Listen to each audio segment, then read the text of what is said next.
And away we go. Hello and welcome to a wonderful, nice, and another edition of the Big Freakin Friday Show on the College Football Mafia Network. I'm your host, Nathan Bomber Brown, and with me is one of my partners. The other one's AWOL with his family. That would be Moen. How are we doing tonight, Moen? Doing all right. How about yourself, Nate? Doing okay. I'm glad this week's over. This week has been kind of weird for me. So I'm glad, just as in a personal way, I'm glad that it's over and we're having this party show tonight because I missed both Tuesday night and then Wednesday night. We kind of put off that second show of the week on purpose because the news has sort of bubbled up, but it's been slow.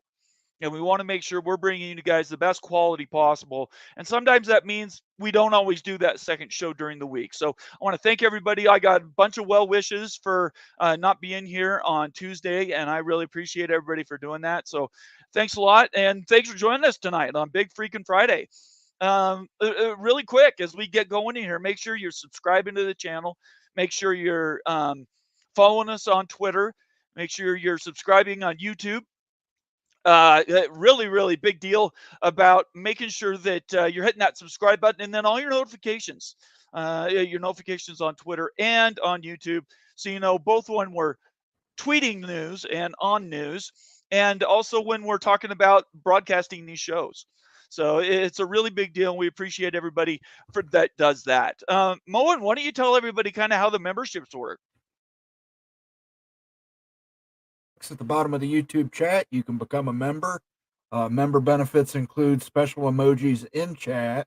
You can access our videos in our members only section, and you get preferential treatment when we're pulling comments for Q&A. It's really easy, everybody. We love when people do it. And when you become a member, you have access to everything that is Wild Ute University. Really quick, and let's just go highlight Wild Ute University. Let me share the screen really quick so everybody knows what we're talking about when we're saying, man, these shows are awesome, but how do I get to the individual shows? How do I get to the ones that have all the information? And this is how you do that. You go to the main page, you hit the membership button, and basically all these shows goes to members only. There's a new Timeline episode. Moen, you want to tell everybody about that one?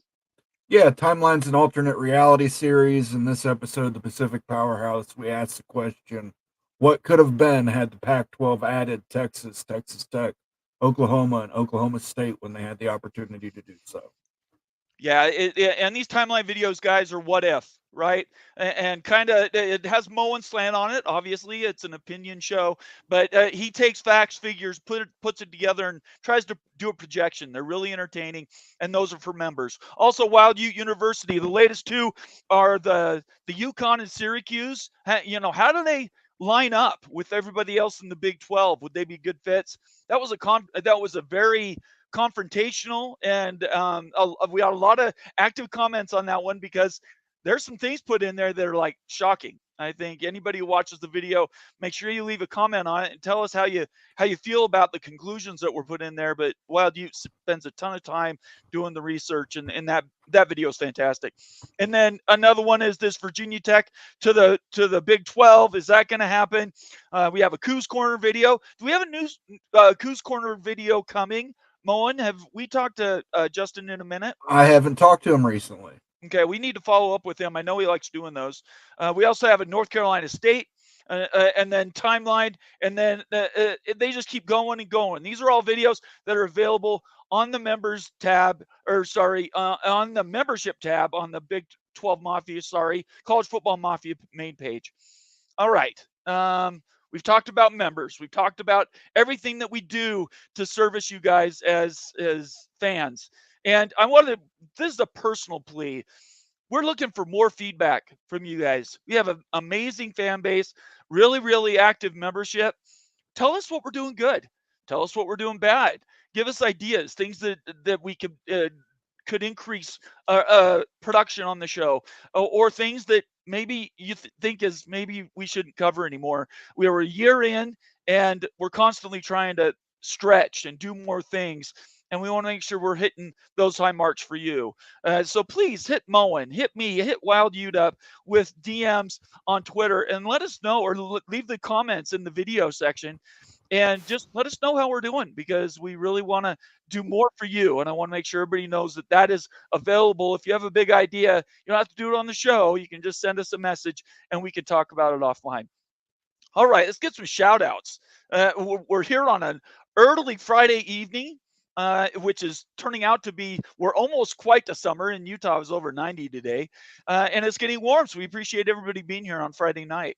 Ryan Willie, his first one in the house, saying, hi, College Football Mafia. Thank you, Ryan. Glenn Lumen, checking in from the Philippines.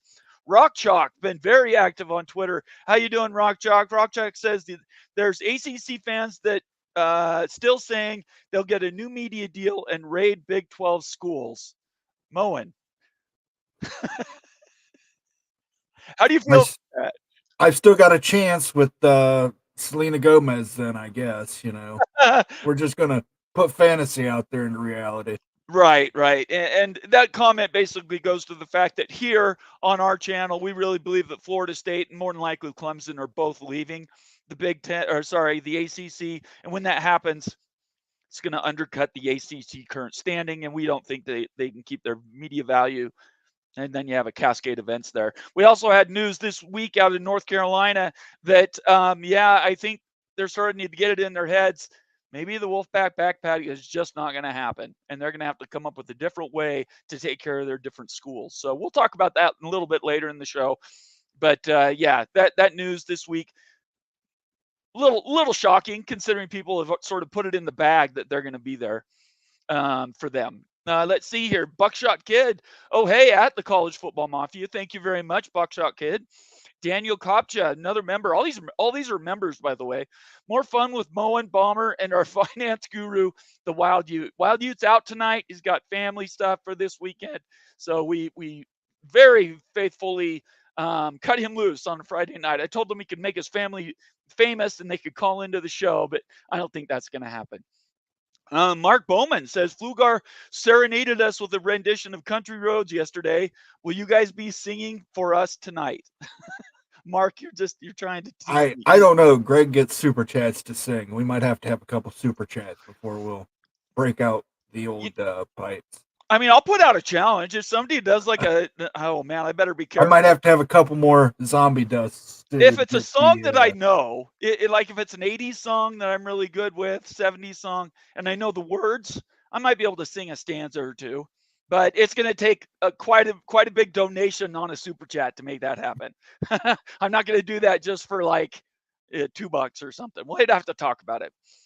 You commented here, Bomber will be singing some Depeche Mode. I would carry a tune and it wouldn't be good. You guys would be paying a big price. Hi, everyone. Daniel Gygax. TF Williams, another member, says, hey, everyone, go Noles. Go Noles. We're supporting everything going down there in Tallahassee. Mr. Monkey says, in for now. Good to have you here, Monkey Man. Timothy Green, what's up, Big 12 Nation? Let's get ready for another great show. Big 12 Nation is here. All of college football is here. And we really, really appreciate everybody for being here and joining us on a Friday night. Hi, College Football Mafia family from Michelle Weintraub. Thank you, Michelle. Minnesota Seminoles. Hello, all. Let's see here. Yeah. Hi, all. Go Noles. Go Noles is true. Thank you very much. Yeah. Let's see. KEZU.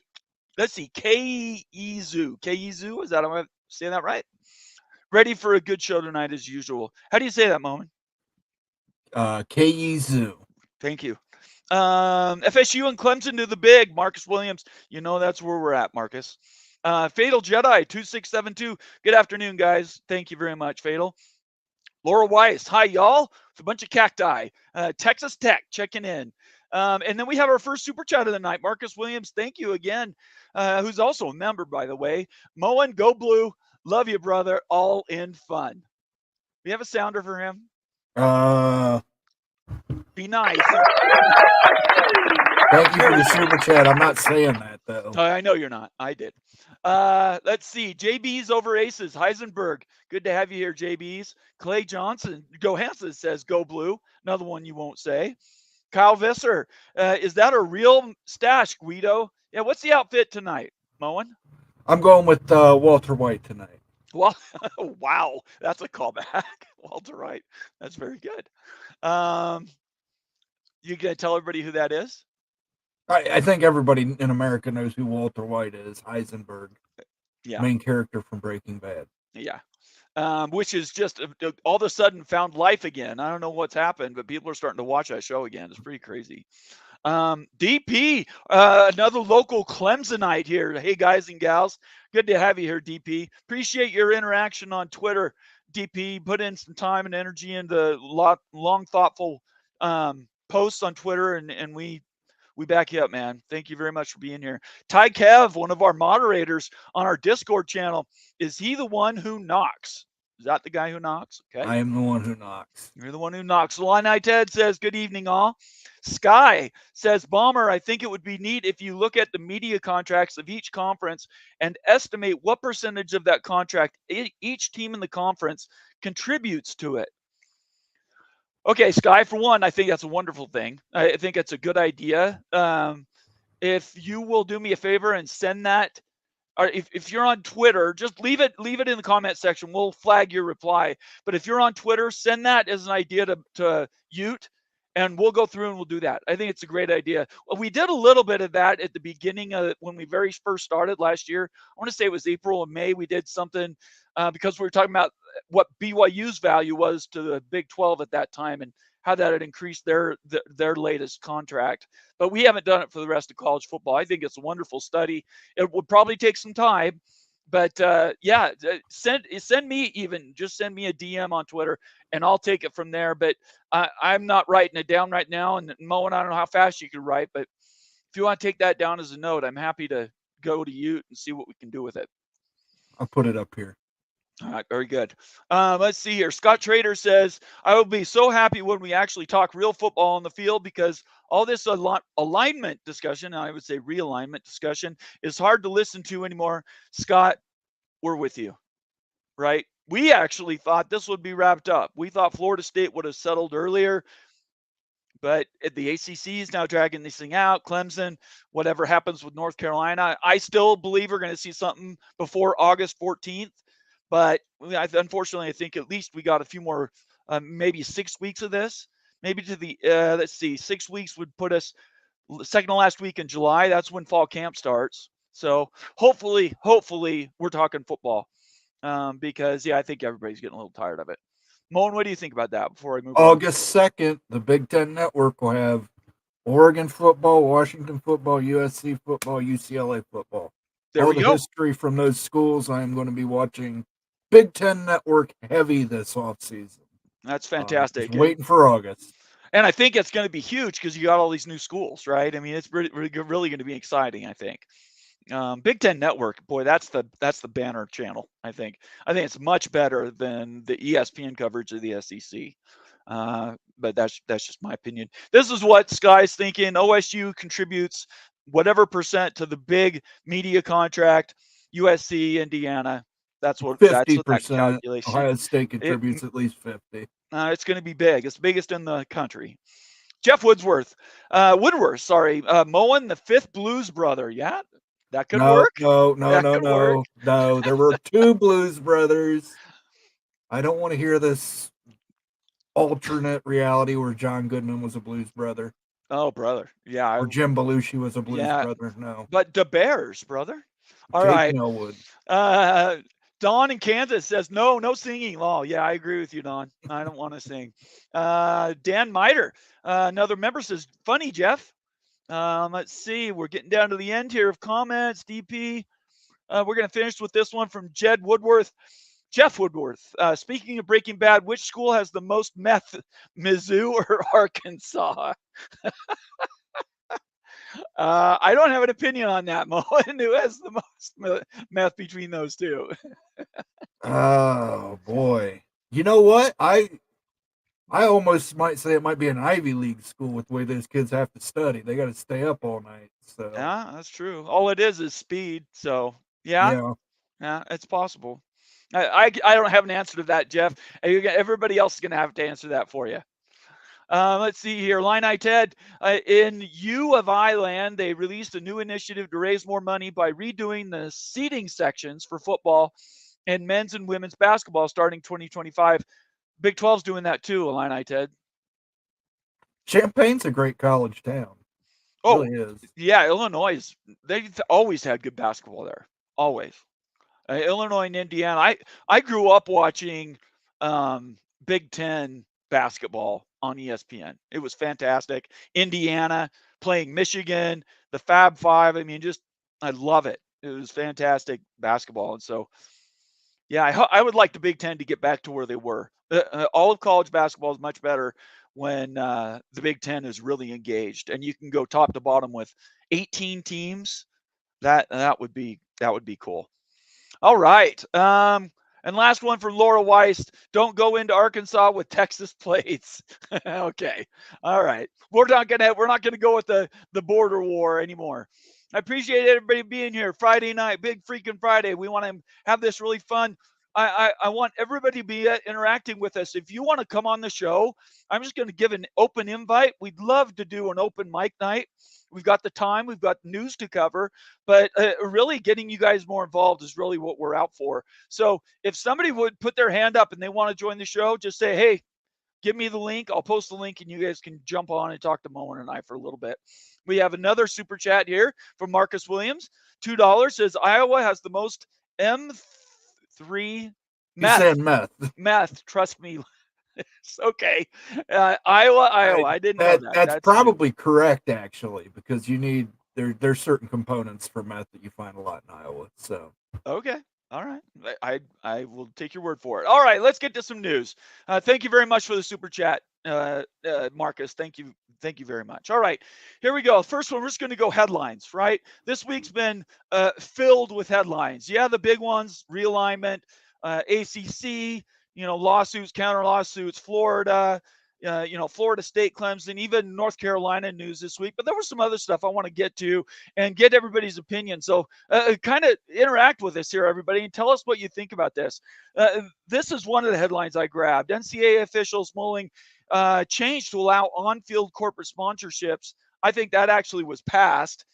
And now I think on the 25 or 35 yard line, you can have small stamps, and in the middle of the field, you can actually replace your logo with a corporate logo. What do you think about that, Moen? Well, Ohio State already does something similar. It's Safe Flight Field at Ohio Stadium. Okay. So they actually give the naming rights for the field, and there's around there is the Safe Flight Auto logo. So I would imagine it's just a situation where Safe Flight would pay a little more and get their logo on the field. I have no issue with it. I mean, we're already heading this way, so the issue I have is with the patches on the uniform. Right. That was where I was going to go next. Go ahead. Right. On the field, I'm fine. It's just I don't want to see a bunch of I don't want my football players to look like NASCAR drivers. So, NASCAR is the other one. What I said on Twitter was Premier League, right? Because Premier League's football, I'm talking soccer jerseys. There's a main logo, but it's not their team logo. They're like Liverpool is really small over here. It's going to be a corporate logo here. It's going to be the Nike swoosh or Under Armour or whatever. Their shoe company contracts, their socks are contracted. Everything on the uniforms controlled by the Premier League. And those are strict. In fact, they're so strict if you don't wear them, if you modify your uniform so that isn't there or you put it in the wrong place, not only are they heavy fines to the team, but they can suspend you. So you can miss games. That's how crazy it is. NASCAR has to be the epitome, though. I agree with you. Those jerseys are, those bodysuits, top to bottom, their fire suits are completely covered. And that would bug me.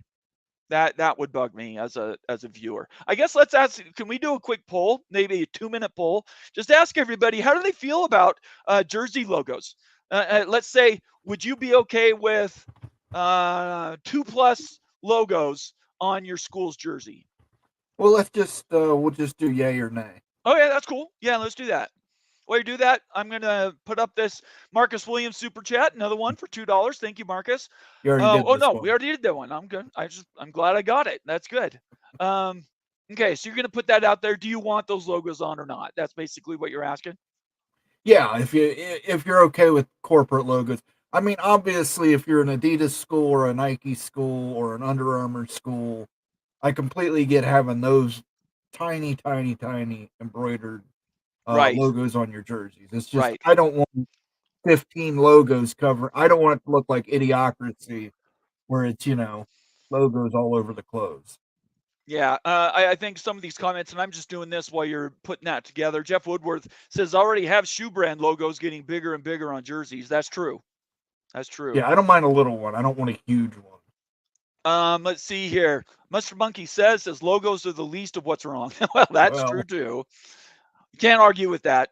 It's true. But I mean, this is the prevailing one here from Laura. I am with Moen about jerseys. It is tacky. There's no doubt about it. This is a money grab. These schools are starving for money, especially because now they're going to start paying the players. And yeah, I think they're going to sell out everything. This is the smallest of the things. Ducks fan 1 says University of Oregon is the entire Nike logo. I saw a funny thing on Twitter where somebody taking the Nike swoosh and done it end zone to end zone. That was on the field. Yeah, I mean, if it's just a small swoosh, I don't care. If it's a small under, I don't care. I just don't want 14 patches all around the front. Yep. Totally agree. Mark Bowman, super chat for $10. Mark's also a member. It took Kirk Ferentz 20 years to finally agree to a Tiger Hawk emblem at midfield. I do not think he would allow advertising. Well, depends how powerful your coach is. He's been there for 20 plus years. He's got a ton of power. I think he could probably veto it. But if there was a new coach in there, the school come along and just tell him what to do. So yeah, I don't think he's going to have any say in it at all. Yeah, I think if the AD gets an offer that's good enough to put it on the field, then they will put that on the field. So, but let him cook real quick. Absolutely, let him cook. Thank you for the super chat, Mark. Let him cook now. Let him cook. I said, let him cook. Very good.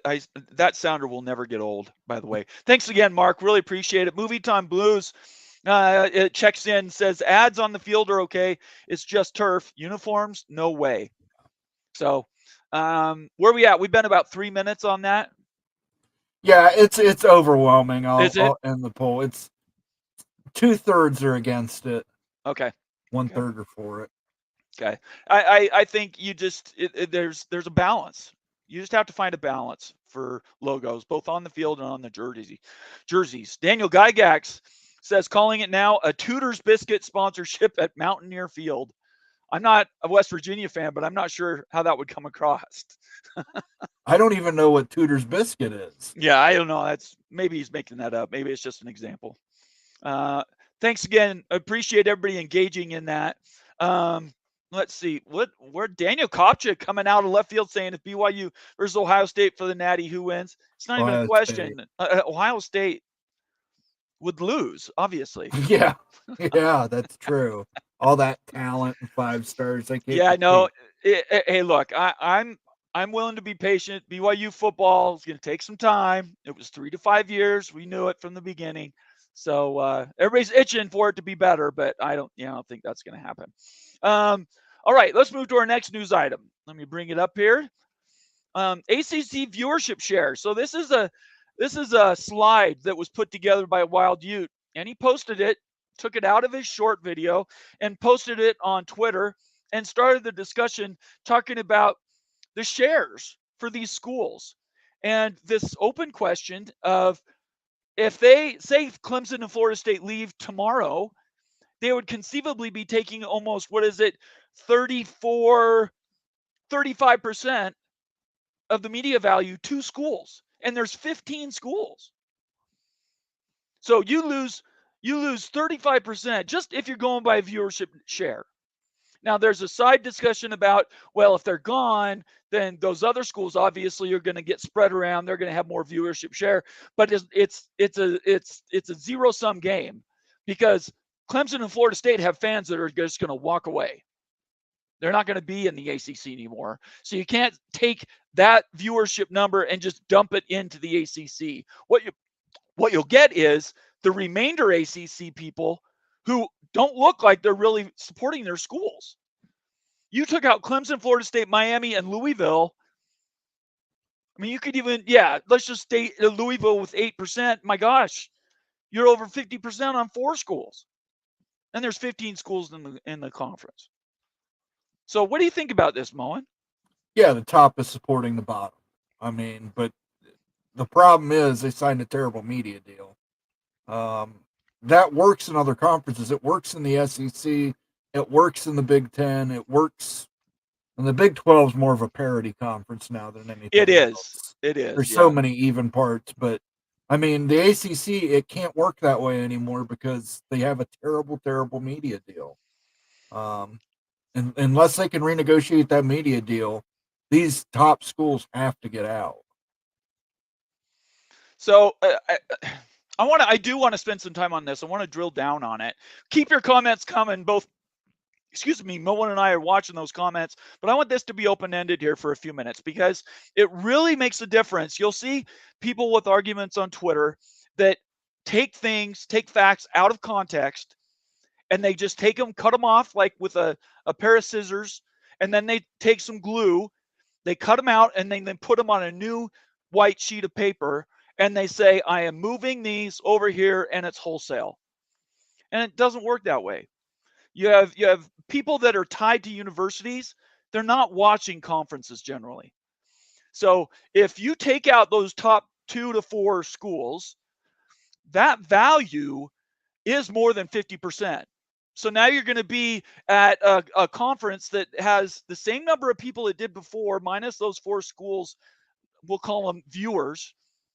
But that number is going to drop considerably, the value, which is what Moen just said. The problem is on Twitter, it doesn't really come across real well when it's black and white because people read something and they say, well, okay, well, that just means, well, if they do slide over, this is actually what it goes over to. And it just doesn't work that way. Is there a simpler way you think, Moen, that we could present this so people would understand it better? I think it's pretty much as basic as you can get it. This is the share of viewership. Yeah, sure, we don't know what it's going to be in the future because we're not mind readers. But we can definitely say that viewership overall is going to decrease significantly when you remove the top brands from a conference. Yeah, there's no doubt about it. And the ones that are broken out here, he dropped out Louisville and Virginia Tech as he was doing his pricing study, trying to figure out the most valuable brands to leave the conference. And at least on the calculations he's done, he really believes Louisville and Virginia Tech are probably going to go to the Big 12. So when he did his comparison, he did Clemson, Florida State, 34.8. Then he added Miami, went up to 44.6. Then he added North Carolina, North Carolina is even below Louisville and Virginia Tech, and it's still over 50% for those schools. So everybody put yourself in a position like you're the AD at, let's take a border school, Louisville. And you have to make a decision. You're going to stay in a wounded conference once Clemson and Florida State leave, which they are going to go. We're not going to talk about where they're going because that's a big, hoo-ha. I don't want to get into that. But they're going to be leaving. What does Louisville do? You have to get proactive, right, Moen? Depends on what that buyout is. Let's assume that buyout's $250 million. For each school, so Right. It's $500 million total. If you're going to make more money short term in the ACC, I think you would stick ACC. I understand the Big 12 is going to be there for you. I don't think the Big 12 is going to rush to fill slots while there's schools available. I just think the ACC can stay afloat for a few more years, disbursing those settlement payments. The number that you said was like 287. I wrote it down. It depended on how many schools. 294. Well, he just broke out the two schools. He said 294 to 300. Yeah, I wrote it down. So, but again, that's a survival odds number. We would have to do some breakdowns and averages to see where we actually thought those schools would be, and the higher likelihood that they have a better landing place if they move. Because there's also the second thought, let's extend it. Let's extend this conversation and talk about now Florida State and Clemson are gone. You're Louisville. Yeah, you have a bucket of cash that you can cash in on, but you're going to get that over a period of years, staying in a much, much diminished ACC, or the Big 12 sitting there. They can help you with your exit fee. They'll pay part of that money to come to the conference, and then that adds, it's a +1. So not only is it the additional school, but maybe it bumps the media deal up a little bit. Louisville coming over brings more money to the Big 12, and doesn't lose money like the Four Corners schools did. Well, If we that also happened, go ahead. yeah, you've also got to keep in mind in 2027, ESPN's got to either renew or adjust its contract. Right, next February they have to decide Right. that. Right, yeah. Right. So And that's the other thing, and we're guessing here. That's why the ACC is extending, trying to string out this negotiation to get to a point where they get that renewal in February, get it just long enough to have Florida State and Clemson on that number so that they can justify giving a bigger number to keep the ACC around, even once those schools leave. So anyway, it's a wonderful conversation. I would encourage everybody to engage on Twitter. Ute loves to talk about this stuff. Leave comments for this video later, and kind of tell us what you're thinking about. If you want more data dives on this, similar to what Sky brought up, different calculations we can do. Certainly we'll talk about those things. But I wanted to bring that up really quick. Let's get some more shout outs. We got some people come in here live. Let's just say some hellos. JB's over Aces says, say my name. I love that. That's very creative. Scott Schrader says, I will be so happy when we actually talk real. Oh, we already did that one. Didn't flag these star ones. Okay, let's do. Mr. Monkey says, need to do something to make money to pay the players. The actual problem. Is it a problem, Moen? not for my school. For other people's schools, probably.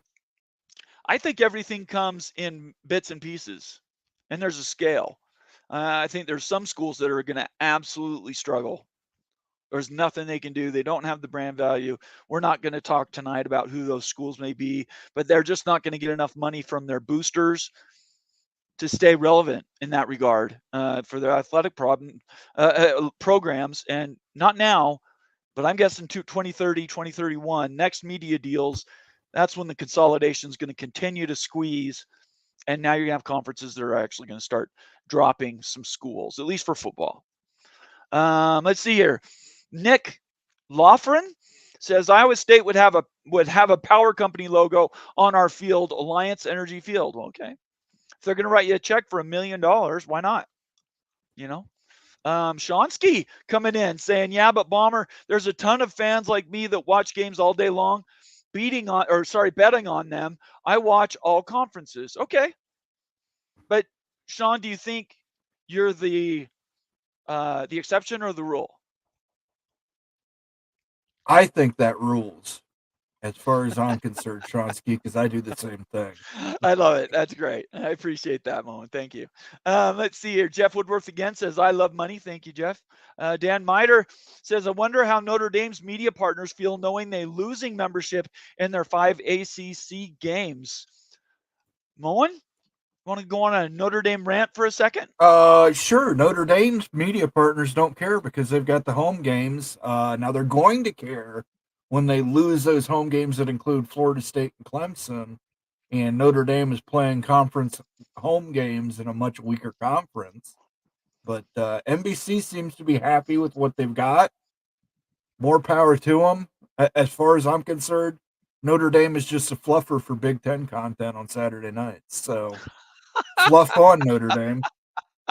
Did you just say just a fluffer? They're a fluffer.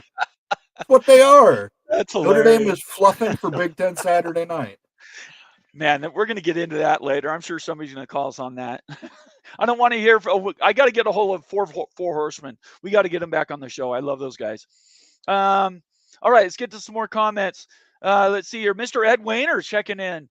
Hello, everyone. Here's is what Patrick Henry would say if he was a UNC athletic administration these days. Give me Terry money or give me death.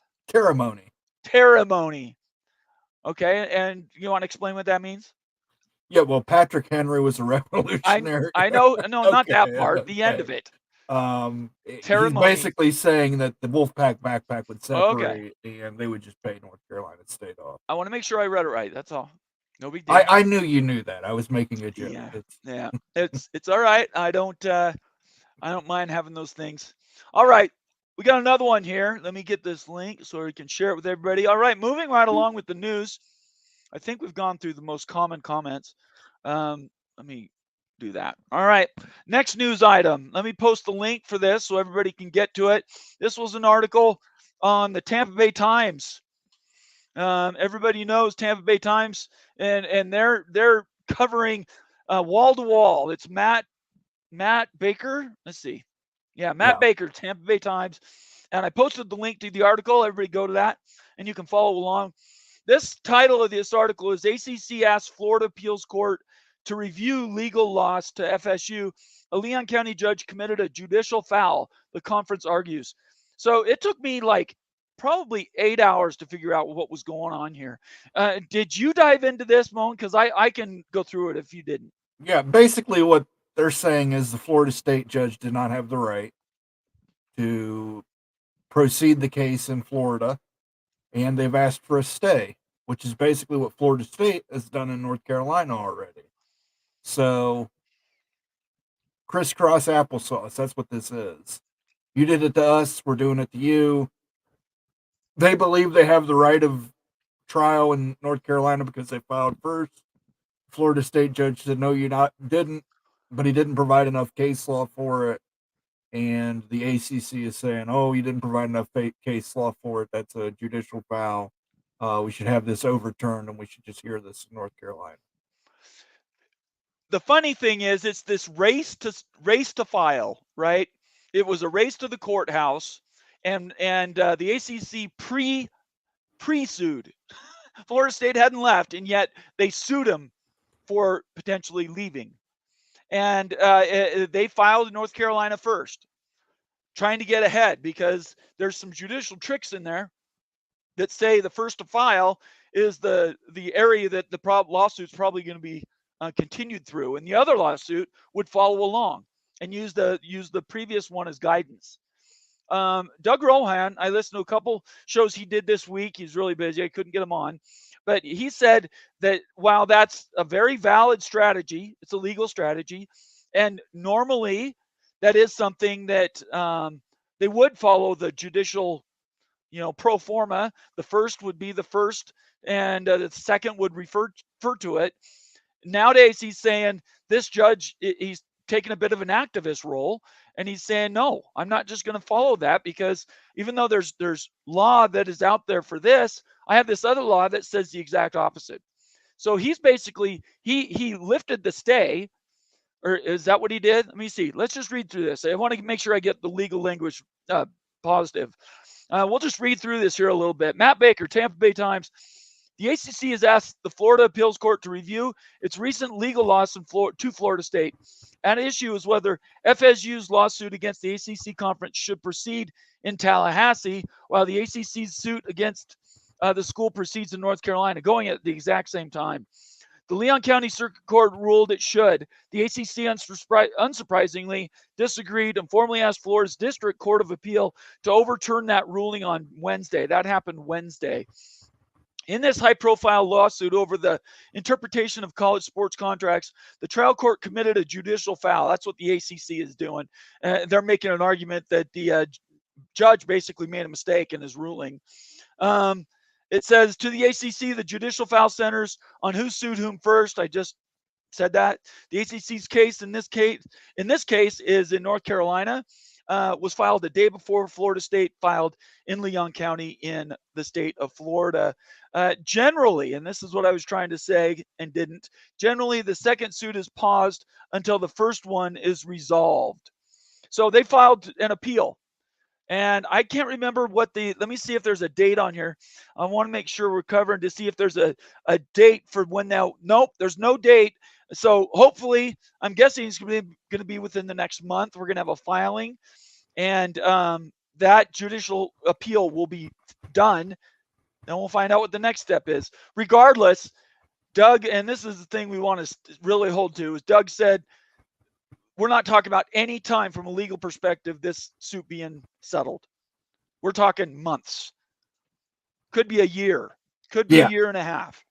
Yeah, until they reach a settlement. I mean, during this whole mishigas with the lawsuits, I'm sure they're still talking settlement. So,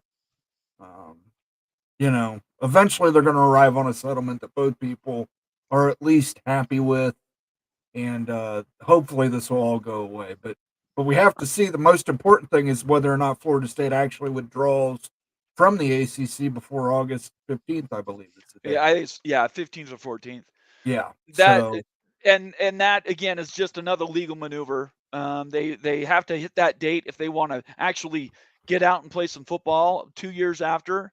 I think they had to give 2 years notice, even with paying the fee to leave the conference. So all that time is just hanging out there, and it just continues to tick, tick, tick. And we're all out here. And just like was mentioned earlier, people are getting tired of it. We've covered it for almost 2 years. And I am a little strung out as well. Let's get to some comments. We've had a bunch of people jump in and join us on their chat. We've got 100 people watching us live. Just wanted to do a quick reminder. Make sure you follow both of us on Twitter. Also follow Wild Ute, the Wild Ute on Twitter. And make sure you subscribe on YouTube. Turn on your notifications so that you can, know when our shows are on, and when we do messaging out on Twitter, we do announcements there as well. And then last but not least, consider becoming a member of the College Football Mafia Network.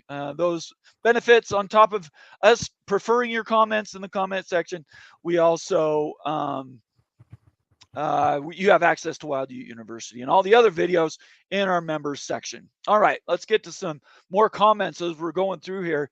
Boy, I cannot believe we're already 45 minutes in. Wow, where did that time go? Comment from Keep Choppin', Rutgers fan. I watch games all day long in many conferences, just not sure I'll be doing that much anymore as the big catalog grows. The Big 12 ACC will need to have a special game to tune in, example, the Holy War. I appreciate you mentioning that, Keep Chopping. I think you're exactly right. Those special games absolutely should be highlighted. Yeah, listen, YouTube TV, guys. I know I preach this a lot. 4 games on the screen. It's fantastic. I love it. It's fantastic is right. It's not cheapest. It's not the cheapest thing out there, but it's not bad. It's like $74 a month. TF Williams says, I'm betting on Clemson's legal strategy now. The FSU ACC is a death match. Clemson is more logical in their approach. And they said as much in their recent filing that basically North Carolina is saying that they have the right to sue in North Carolina because they filed first. But right. Clemson doesn't have the right to sue in South Carolina, even though they filed first because there was chicanery involved. Right. Absolutely. Let's see here. More comments. Stephen Vitt checking in saying, hey guys, how's it going? Good to see you, Stephen. Bobcats. Joaquin Morales. I had a comment from here just a second ago. And where did it go? Oh, here it is right here. Joaquin Morales says, hey, Wild Ute, Bowen, College Football Mafia family. Don't forget to smash that like button. It's free. And then Joaquin corrects himself and also says, my bad, Bomber. It's been a long day. Thank you very much, Joaquin. We really appreciate you. Yes, I do. Definitely, everybody, leave a comment and smash that like button. We need more likes. You guys in the community, especially those in the comment section, try to marshal up those likes for us. They're hard to get for some reason. I can't quite figure it out. The Almighty Finn says, hey, everybody, glad I could join. Had to lay my uncle to rest today. The show has cheered me up. Thank you very much. Almighty Finn, we are very sad for your loss.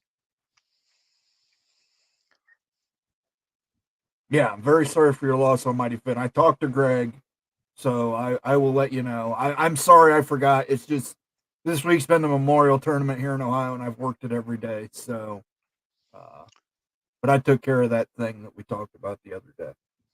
And we appreciate you being here, Finn. Thank you very much. You're a valued member of the College Football Mafia Network. Daniel Kopcha says, Rohan Law logo at either FSU or UGA, Georgia Tech, Georgia State, Georgia Southern would be icing, as that man is amazing and is great advertising, because who doesn't need a first-class lawyer at some time?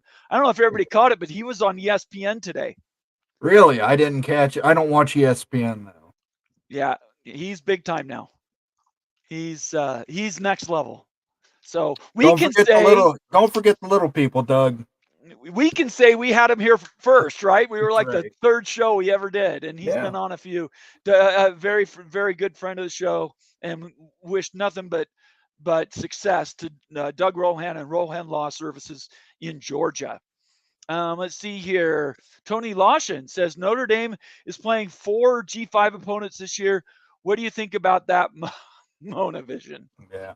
Well, that's typical for Notre Dame. Why, and here's the thing, they'll probably lose to one of them. Just like they did Marshall last year. They'll lose to one of them. All right. Despite having the better roster. Let's see here. Justin R., USF fan. Good to have you here, Justin. Good luck. The time's ticking when you get that invitation to the ACC. The Big 12 should go against the grain and have the rivalry week the week before the normal rivalry week. The Big 12, I don't know. I hope it's an experiment, but this year they put BYU, Utah the first week in November, and it's not on rivalry weekend. I actually like that idea because it lets you guys stand out a little more. I think if your rivalry week's going up against the same times as the game and the Iron Bowl and some of the huge ones, you're not going to get any viewership. I think kind of spacing them out gets you at least a shot at getting some better viewership numbers. I think that's a fair assessment. It hurt me and you, cut us a little bit close to the heart, but I think at the end of the day, got to do what's best for the Big 12, and hopefully that week will be a good return. I tell you what, if BYU's only got 1 or 2 losses and Utah's maybe undefeated, that game could be extremely large. Right. And how people watching? How often have you guys played in recent history? Well, it's the last 2 years we haven't played. They played in the previous 9 out of the previous 11 years they played, but it was different. Once Utah went to the Pac-12, the dynamic completely changed. Yeah. And they weren't peers anymore. And I don't care what BYU fan you talk to, if they can't say that out loud and be comfortable in their own skin, I don't know what else they should say, because it's a fact. Once Utah moved to the Pac-12, they were at a different level. And it's going to take a couple of years to get back to that level. But once we're back to even, boy, those battles in the WAC, the battles in the Mountain West, especially when you added TCU, fantastic matchups. So I think it'll be good. Just takes a little bit of time to get there. We've got a super chat here from Ryan Willie, $5. Thank you, Ryan.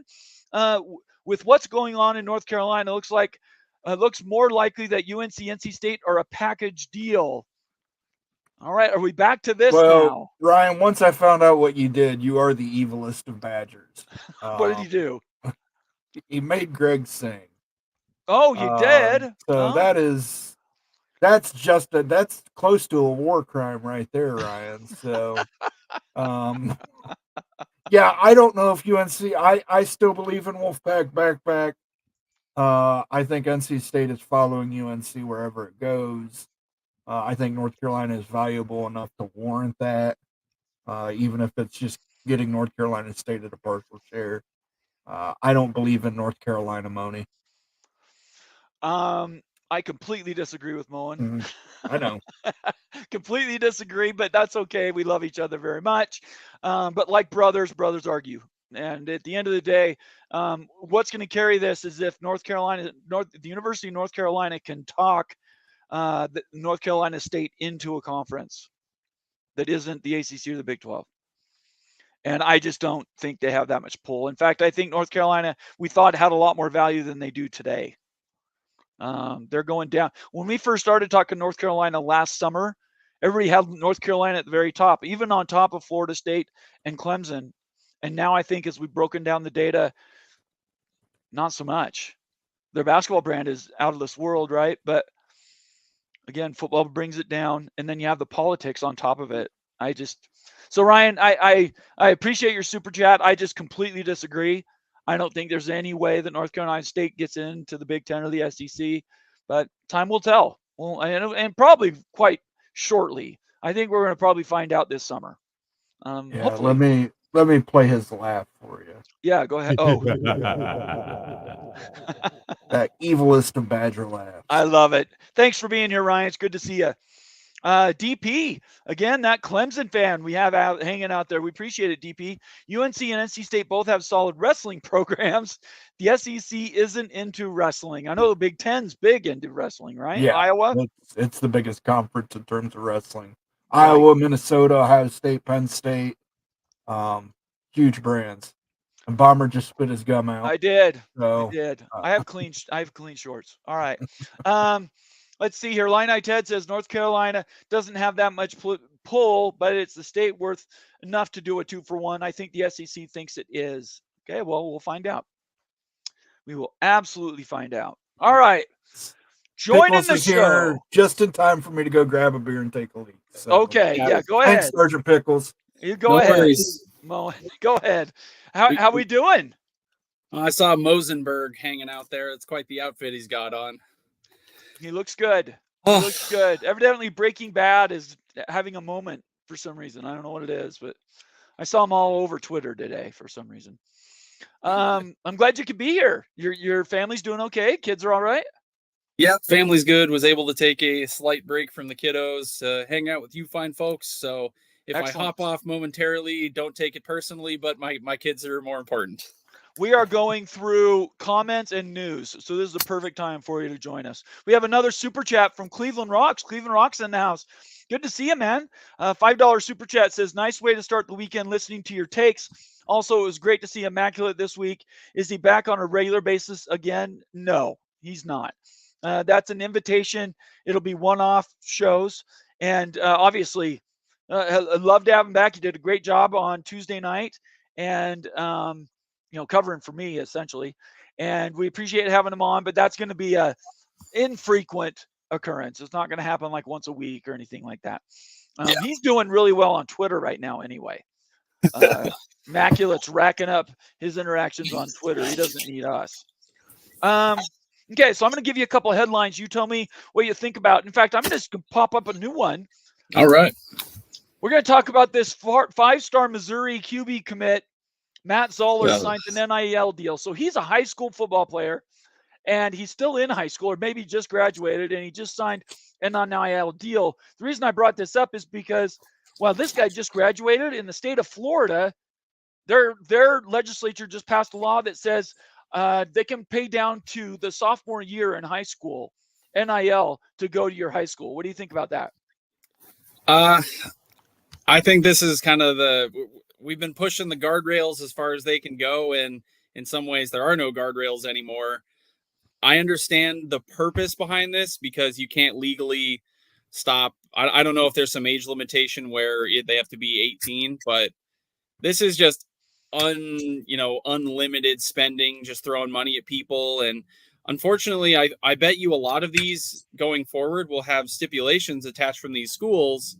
And I don't think these kids necessarily understand the contracts they're going to be signing. Like, these are about to be legally binding documents, and, they can't just go willy-nilly wherever they want. So I don't mind it in principle, but the fact that it's all wrapped into parting the recruiting process is what bothers me about it.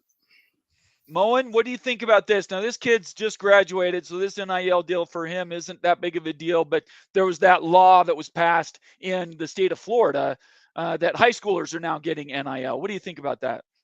Yeah, I think this is a terrible idea. I think it should be a deferred payment system. And I just point to the University of Georgia in those regards. Tell everybody what you mean. Giving kids that age cars that fast, there is no way they're going to obey the speed limit and be conscientious drivers. They're going to drive recklessly. They're going to drive dangerously. Somebody will get hurt. Somebody has got hurt. Somebody died as a result of, what happened at Georgia. So I do have issues when they give these kids really fat, come on. Like giving a kid a Lamborghini in college and then saying, now don't you go speeding with it. Right. Well, that's all you can do with a Lamborghini. Look, at the end of the day, recruiting like this has always happened. Utah has had schools that were private that could basically give kids scholarships, essentially a benefit to come and play football or basketball or baseball at their school. So it's always been out there, but it's been tacit, not tacit. It's been implied and not specifically given. And now we have these states that want to stay together, that want to bring in the best athletes into their state. They're going to pass these type of laws. You're going to have states that are going to be like basically free fire zones. States, if they pass a law that says private entities can give high schoolers money, if say Utah did this, I'm not saying they're going to, it's a pretty conservative state, but if Utah did this, what that would do is it would basically give an opportunity to be ahead. I don't know if they were like the third or fourth state that would pass a law like that. You could have 2 or 3 years where Utah might get some of the best recruits because they can be paid to play there. Right, but I mean, the Florida thing, I think what you're going to end up seeing is a lot more IMG academies. You're going to see a lot of public high schools are not going to have the level of talent they do now because that NIL money is going to be flowing through those private schools at a much, much higher rate. I mean, it used to be they would just take those kids in, this is your best route to college, et cetera, et cetera, et cetera.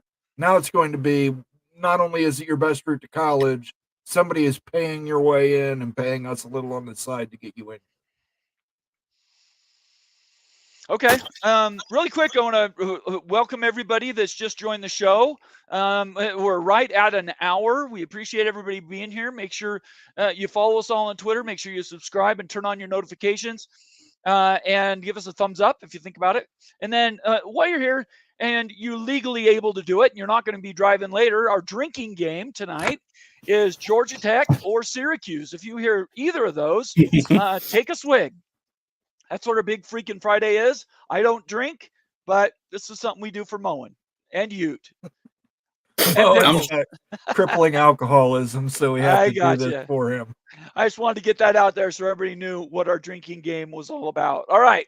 I'm driving later, so this is water. Don't worry. Okay. Good. Yeah. Good. Yeah. Good. Yeah. Don't do anything different from that. Okay. So all over and above.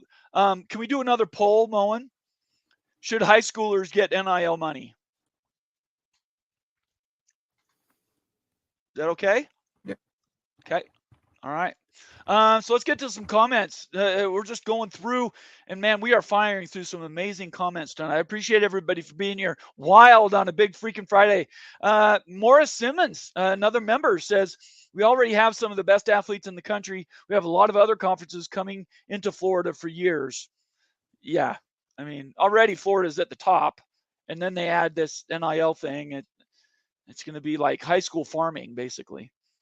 Becky Go Huskies, one of our contributors on the Big West Mafia show. Why don't you tell everybody what that is, Pickles? Sorry, I was reading something else. You run that by me one more time? Apologies. Big West Mafia. Tell everybody about you and Becky's show. Well, goodness, I can't forget about that. It's just the show I host on Mondays, 8 Eastern, 5 Pacific, here on the College Football Mafia channel. Myself and the comment down below, my fantastic co-host Becky Go Huskies, give our takes on college football, but from a West Coast perspective. Obviously, we cover Washington. We're Husky fans and teams going into the Big Ten, but we cover general news and everything. We leave the legal experts to the experts, but you'll hear us flap our yaps for a couple hours and give bad takes left and right. It's a lot of fun. So go ahead and stop by on Mondays. Yeah, it's a good show, everybody. 8 p.m. Eastern time on Monday nights. All right. So Becky's comment here says the millionaire here in Seattle has decided to fund a private school's baseball and softball teams and pay player tuitions. Yeah. Right. It's just more of the same, I would think. And it'll continue to morph and change too out in the world. Let's see here. Doc Gibbs checking in, our ACC monitor. Good to have you here, Doc. As always, a big shout out to our WSU and OSU fans and friends. We wish you and your football programs the best. We here do too at the College Football Mafia. We definitely are cheering.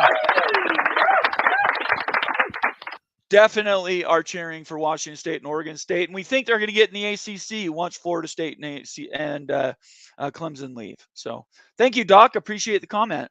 Let's see here. Chad Bracey right here says, I'm ready for the ACC to write down a reasonable number on a piece of paper and slide it over to FSU and Clemson.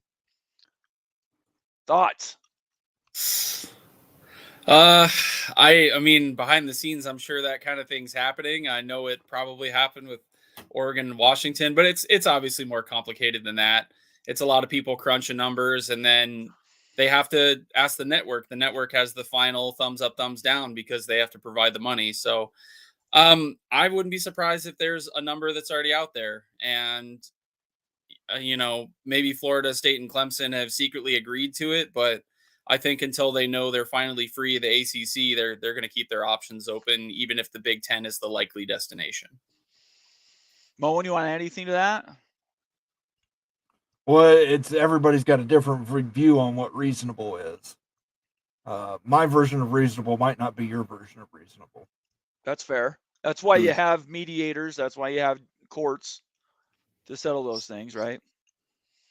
But I think they should just settle it with a knife and a pit. Okay, that's pretty violent, but hey, whatever. I'm all for blood sports. All right. Let's see here. We got another super chat from Justin R. $2. Thank you, Justin.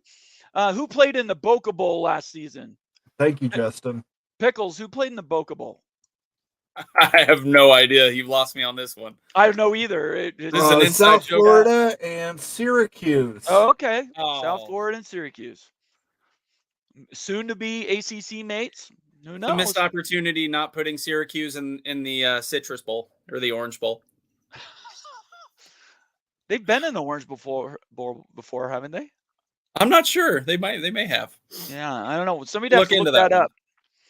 Thanks for the super chat, Justin. I really appreciate it. Daniel Kopcha says, bad takes on Big 12 Mafia family. What is that? Yeah, I don't know. I think we have pretty good takes here. I appreciate you covering for us there, Daniel. We really appreciate you being a member. Let's see here. Troll grinding cheek clapper.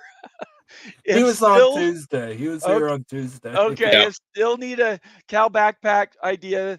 There's always Cal and the bare minimum. I think we're going to stick with Cal Pal. Okay. Cal Pal. Cal Cal Pal. Pal. Okay. Okay.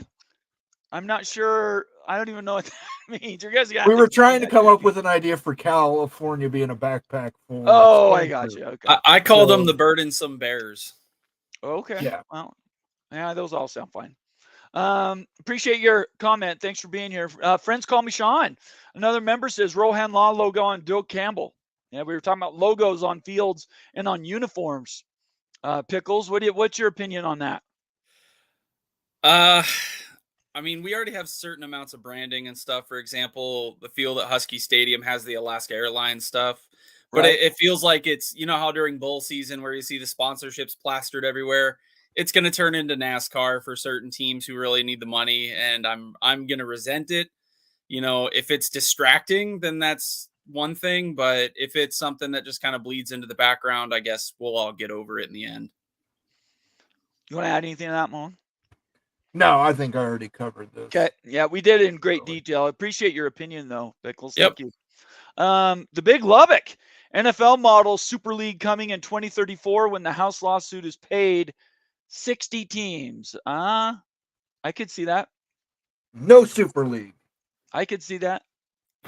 Moen's against it because he likes being at the top of the current system, but I kind think of agree 60 with Bob Thompson. It's Go ahead. 60 is too many. He had it between 48 and 50 that you could make the financial case for. I kind of agree, but I don't know if I don't think it's a certainty we're destined for a Super League, but in order to avoid that, they got to make some course corrections here pretty quick because the rich are just going to keep getting richer. Yeah, I would agree with that. At the end of the day, I think a Super League is a possibility. I know the 48 to 50. For some reason, I don't think the round numbers are. It's going to be a 48. It's going to be a 56. It's going to be a 64. And I think that 60 to 64 number covers most of your best brands in top tier football. So I don't know. We'll see. We're a long ways away from those because there's not enough money to pay for all those schools to be in a Super League. So, $5 super chat from Lonnie Johansson, BYU fan. Thanks for being here, Lonnie. Good evening from Northeast Kansas, and go BYU and go Big 12. Go Big 12. I'm all for it. Thanks for the super chat, Lonnie. It's great to see you. I really, really appreciate it. Here's an answer. Justin R. says Syracuse lost to Florida in the 99 Orange Bowl. I recall. I think I watched that game. Thank you, Justin. Appreciate you updating us on that. Illini Ted says if we want any chance at high school sports staying amateur in nature, NIL needs to stay out of it. We will have school boosters paying for homes to move families in like the private schools do now. I've got news for you. That already happens in Ohio. Kids get into Massillon and their families have jobs up there, and all of a sudden, kids get into Coleraine and their families have houses and jobs down there. That's already happening. You want to add anything to that, Pickles? It's tough from the aspect of, kids back in the day, they'd get hammered by the NCAA, and yeah, some of them were getting cars and flashy things, but other ones were taking payments to help their families. And that's, I think, maybe one of the only positive sides I could see to high school athletes getting paid, is if they're actually, getting paid for actually providing a service or a sponsorship or something. But it's like I said before, there's no guardrails, and until there are, I'm kind of against it. Okay, very good. Super chat from Marcus Williams, $5. Marcus is also a member, and I'm sure he's watched a bunch of those Wild U University videos. We already have a Super League with the Big and the SEC scheduling each other more now. It's essentially a de facto Super League. CFP will be 90% Big and SEC. Yeah. Maybe that's how it happens. It's definitely possible. Nothing is ruled out right now, Marcus. So that's a good idea. Maybe that's what happens. Becky Go Husky says, get that Big 12 Mafia logo on the field in Provo or on the court. I would love to have my logo on the field. You guys are going to have to give me a lot more super chats, though, to make that happen. I'm accepting bonuses. If you're a millionaire about to die, leave me the money. My Venmo address is down here at the bottom of the screen. Just send a Venmo to me for the $1 million, and I'll go to BYU Athletics and see if they can have me do a little logo, maybe on the 1 yard line or something. That would be fun. Anyway, I think that would be great. Thank you, Becky. Really appreciate you being a contributor and part of the Mafia family. All right, let's get to this. Is the last headline, and I couldn't find the article. I closed it for stupid reasons. So I'm just going to put this in our banner here. UNC legislature nonsense. So to catch everybody up, beginning of the week, one of the local legislature people in North Carolina, I believe is a Republican, and he's a UNC State. Can't remember if he's who he graduated from, but he proposed a bill that had a bunch of co-signers that basically says North Carolina State have to schedule each other every year in football, and every other year, every 6 years, with Wake Forest, Appalachian State, Duke. No, wait, Duke wasn't on that list. All the public universities in the state of North Carolina. Wake, yep. And in basketball, they have to schedule each other every year to, keep that money in the state. That was proposed. It made big headlines. It was on ESPN. Everybody was talking about it. Sure enough, just like what happened in Oregon, it just happened in Washington. It goes into committee, and then it doesn't come out of committee. None of these laws have been passed. Pickles saw it up front in Washington, where got a lot of hoopla. Everybody said, "Oh, they're going to be in the same league, and then everybody looks at the money and says it's all or nothing. The Big Ten says we're taking one or none, and they get shot down. What do you guys think about? How'd that start with you, Pickles? You saw it up front first, but we do know that Virginia and North Carolina do have some laws that keep those schools loosely affiliated. What do you think about the idea in principle? I think it's the legislature is trying to force somebody's hand, but they can't. Even if they force them to play every year, they can't force them to stay in the same conference other than other laws already on the books. But The bill itself wouldn't have done that. Neither would have the ones in Oregon and Washington. It would have just forced them to maintain the rivalry as a non-conference if they had to. And you saw quickly, and the state legislatures were never going to put it into law, and the schools quickly sorted it out amongst themselves because they did want to play the rivalry still. It wasn't like they were totally against it. It just is extra logistics. And I think it's the same in North Carolina. They've trying to take this hardline stance. So we're going to do everything in our power to force them to stay together. But that law wouldn't have changed anything. NC State and North Carolina could have scheduled out of conference every single season. The aspect of it I actually really like, and I wish more states did this, including Washington State, is making sure that your FCS or G5 level teams are on a rotation to support local schools. Because like Washington does play Eastern Washington, which is, FCS team in the state here every so often, but it's not as often as you would think. And I do think if you're in a state system, you should help the other schools within your state more than scheduling kind of out of state schools.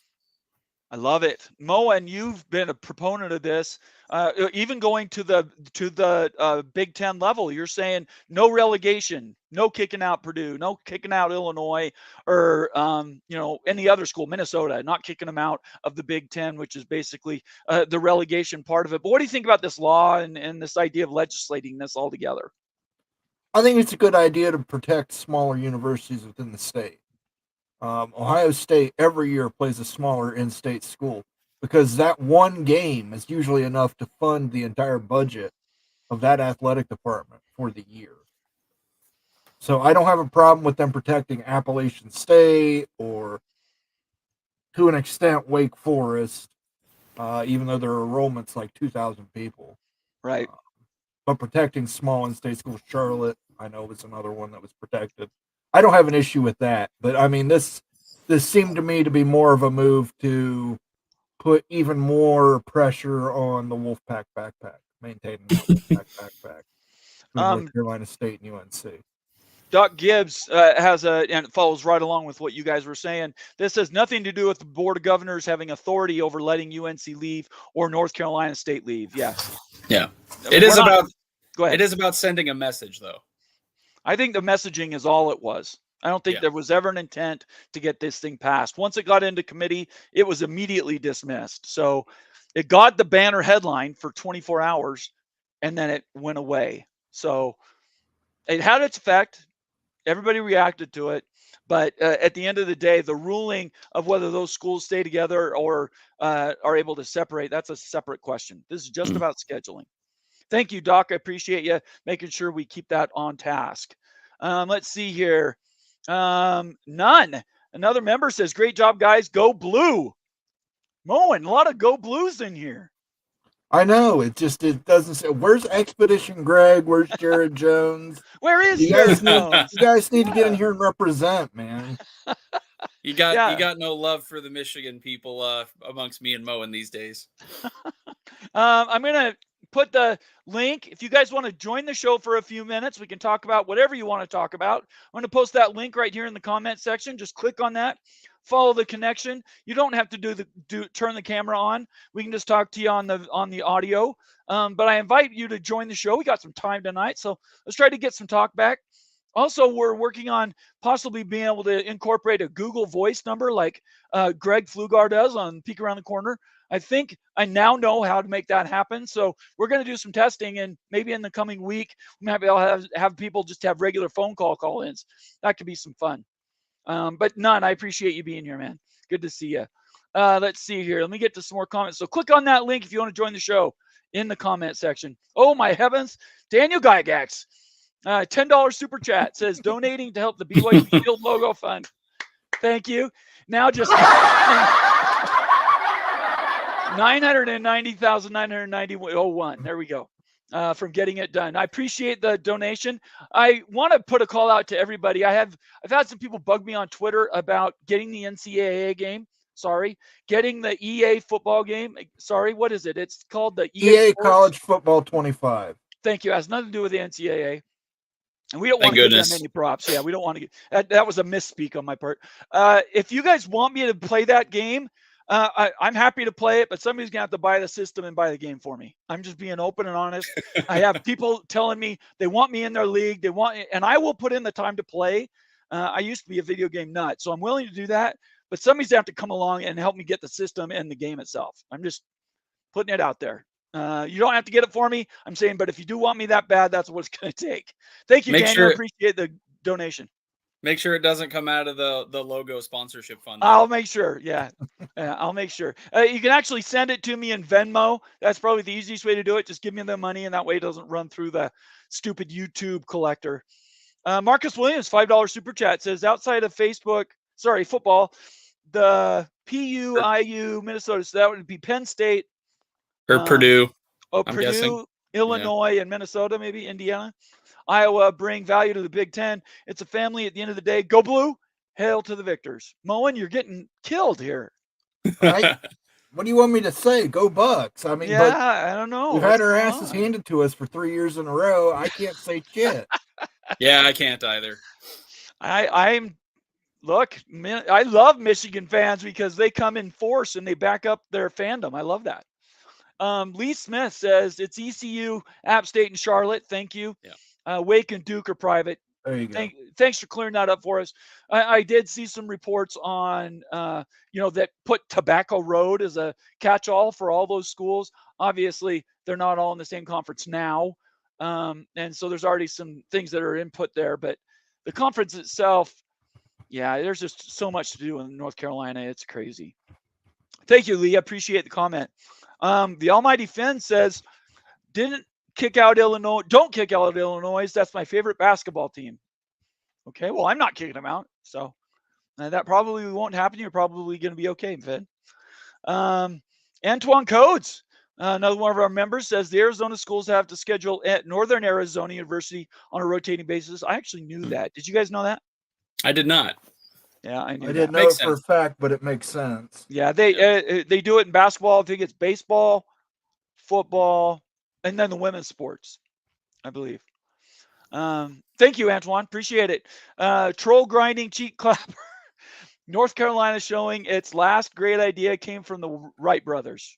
Wrong. The conceptual was done in Ohio, and then they went and tested it in North Carolina. That's an Ohio thing. First in flight. Okay. All right. I'm just saying that's why I highlighted it. Just okay. prove everyone wrong. Let's see. Did I do that one? No, different one. Almighty Finn says, hey, Moen, why didn't Ohio State get rid of Ryan Day and bring back Jim Tressel? He was a great coach. He was with John Cooper's players. Couldn't. That's mean. Well, hey, I mean, look at it. Troy I Smith, know. even his Heisman Trophy winner, was John Cooper. I'm not disagreeing. I'm just saying you're speaking truth to power here. Yeah, I was never a huge fan of Tressel. I don't like running the ball 14 times out of 16 plays.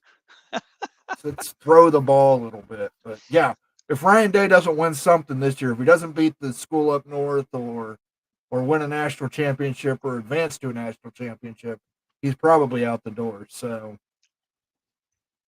all right. College Football Mafia says Moen pre-ordered the EA college football game, so good to go.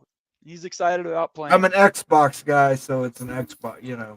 If I get the money, it's going to be an Xbox. All right, let's see here. Last station I bought was a PS3, so it's been a minute.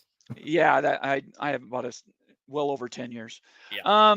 So before we get off this topic and just go straight Q&A, is there anything else that we should say as a closing notice to everybody about what's going on in North Carolina legislature and what their next steps are gonna be, guys? I don't know the exact timeline for when the different rulings are coming down. I know that Doug Rohan said both are basically being appealed to higher courts, and they're trying to just get consistency more so between the two lawsuits. It'll take time. Like I said, I'm not a legal expert, and I don't follow it as closely as some of these other guys, so I lean on people like Doug. But I think it's going to take a little bit longer than we were originally expecting. Mo, you want to add anything to that? Yeah, they're not going to do any. I mean, they've got it basically put on hold. So, yeah, we all just have to suffer with waiting, unfortunately. Marcus Williams again says, Big won't kick out schools. Football is not everything. The non-football powers bring value in other ways to the conference. I don't think anybody disagrees with you, Marcus. My only caveat to that is I'm not saying it's a certainty, but money talks, and the only way that would happen is if you have the Super League. If they get to a point where they actually want to kick teams out, you can't really remove members from a conference, so you just got to destroy the conference. And that's the only way it would happen. I'm at the point, we had that poll. I think I've got it stuck on my Twitter feed. How many teams is going to take for the ACC to basically melt down? And I think the one that won the day was like 3+. I'm at the point now. Really?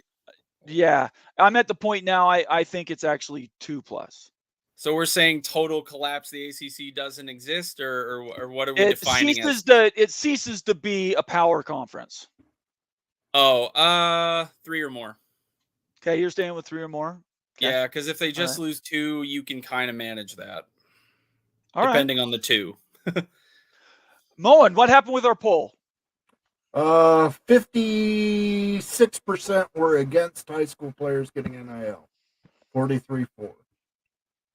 Well, just so you know, they probably already are getting money. Yeah.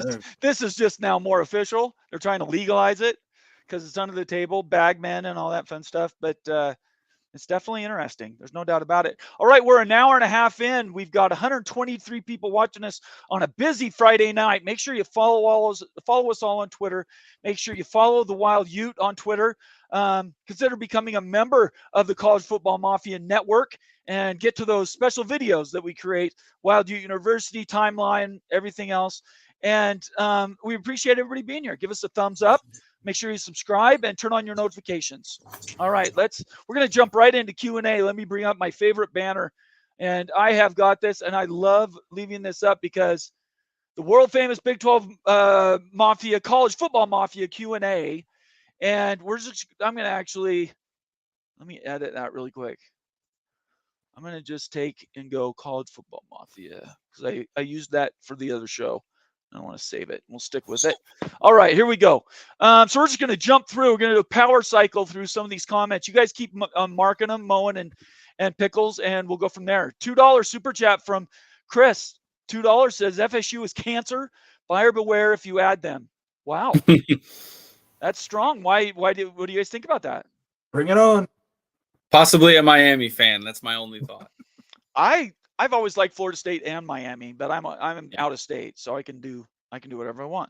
I'm going to post a link for everybody. If you want to join the show live, it's in the comment section. Click on that link, and you can come on and talk for a few minutes. If you have something you really want to get off your chest and you want to say it, don't be afraid of us. We don't bite, I promise. And it'll be a little fun if you decide to do that. Let's see here. Morris Simmons says FSU Board of Trustees meeting scheduled for June 20th. I'm curious what will be discussed. If you didn't catch it earlier, Doug Rohan mentioned on a couple of shows in the last couple of days that they're not waiting for anything. So you don't have to have necessarily a declared settlement for them to say, we're just tired of this. We're up, when we're gone. Is there a deadline approaching that would necessitate them voting on something like that? August 14th, if they don't want to, they want to be counted for this year. So there's the whole idea of when they actually leave the conference. If they win their lawsuit, it's backdated to last year. So it's all a timing thing. I mean, obviously, we're talking tens of millions of dollars, so it's all negotiable. But, I don't know. Board of Trustees, I'll tell you what, they're pretty open and honest. So if you want to get some interesting TV, watch a Florida State Board of Trustees meeting. They're pretty interesting.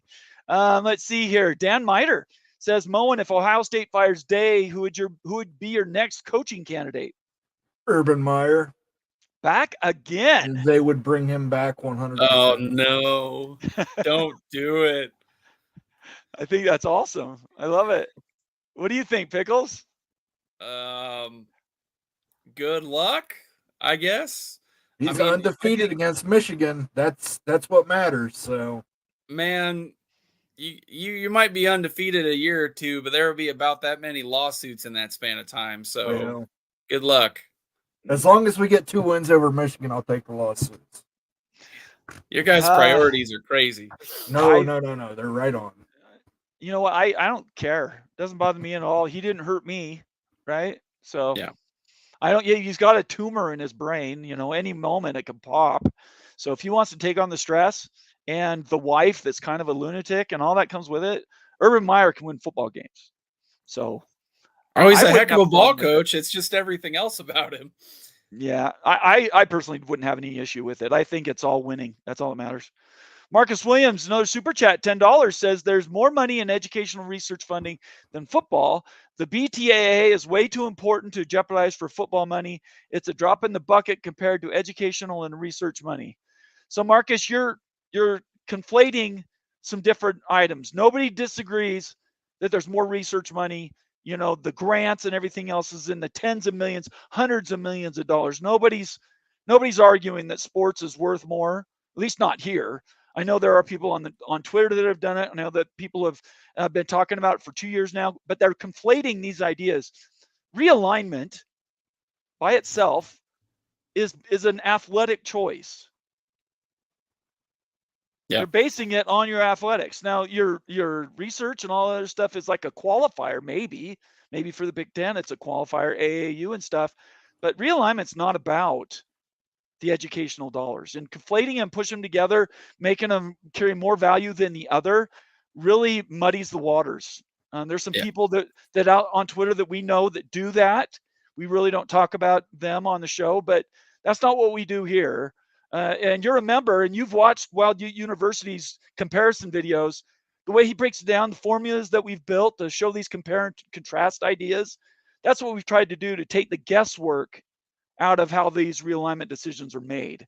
But I appreciate what you're saying, Marcus. Just I don't think here a lot of people are going to agree with that necessarily. I don't know. Pickles Moan, you want to add anything to that? Mo, you can go ahead and go first. I got a little bit on this.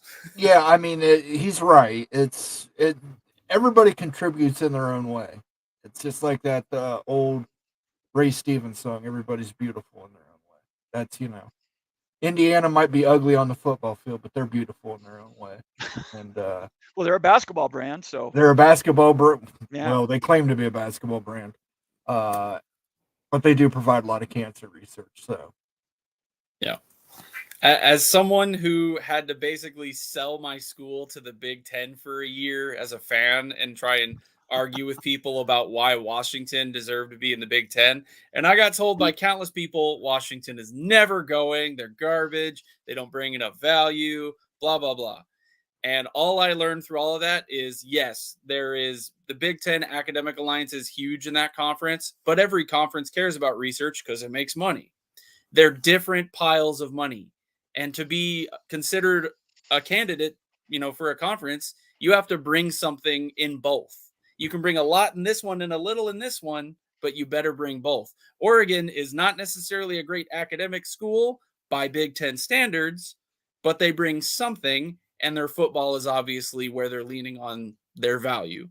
So it's not like you can just be a maximum research school with no football whatsoever, and the vice versa. You can't bring only football and nothing else to the table.